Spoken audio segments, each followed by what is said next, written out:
Clarence Henderson, who I believe is going to be virtual, is our next witness. He's a national spokesman for the Frederick Douglass Foundation. He was a participant in the sit-in protest at the Woolworth lunch counter in Greensboro, North Carolina in 1960. He also served on the advisory board for Black Voices for Trump. Mr. Henderson, you're recognized for 5 minutes. Thank you. It is indeed an honor to be a witness before this subcommittee.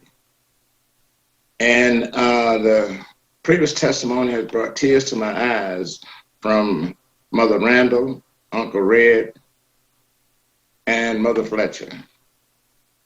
The 1921 Tulsa race riot was a dark and horrific time in America's history and should be recognized as such. It was a massacre that is virtually unmatched in the recording of history in America and should be acknowledged and recognized by Congress so that history does not repeat itself. This is one of the great lessons of history that shows us of the past divide of America. It is an American past and not an American present. If we study American history in chronological order, we will see that our progress has not been a straight line. There have been detours. Nevertheless, we see the progress that has been made. We see the ratification of 13th, 14th, 15th, and also the 19th Amendment. If we look further, we see the various civil rights acts that have been implemented to recognize that we should judge people by their character and not the color of their skin. We see laws in place dedicated to self-evident truth that is God ordained that we all are created equal. In every instance where Blacks have prospered and succeeded to the heights of business, academia, politics, and more, it has been accomplished not because government threw money at perceived problems, but because our will to succeed was given the freedom to break down boundaries and remove obstacles. Given the atrocity of the Tulsa race massacre with lives, homes, businesses, and millions of dollars of Black wealth destroyed, as well as mass incarceration, the Trump administration enacted policies that focus on building up the Black community. The conservative policies instituted during the Trump administration, namely the First Step Act, funding for HBCUs, opportunity zones, and $5 billion platinum plan, is diametrically opposed with what occurred in 1921.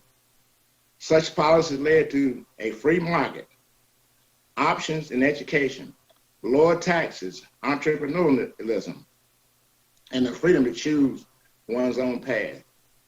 A true attempt to level the playing field for Black America and restore some wealth that had been destroyed. Unfortunately, like what occurred in Tulsa, some would like to effectively erase from collective memory the strides made to improve the Black community under the previous administration. As Frederick Douglass stated, the life of a nation is secure only while a nation is honest, truthful, and virtuous. When I look at our country today, I see a nation that has chosen to be governed by the rule of law and not the rule of man. The United States is great, not because it's perfect. I don't see systemic racism. I see systemic corruption.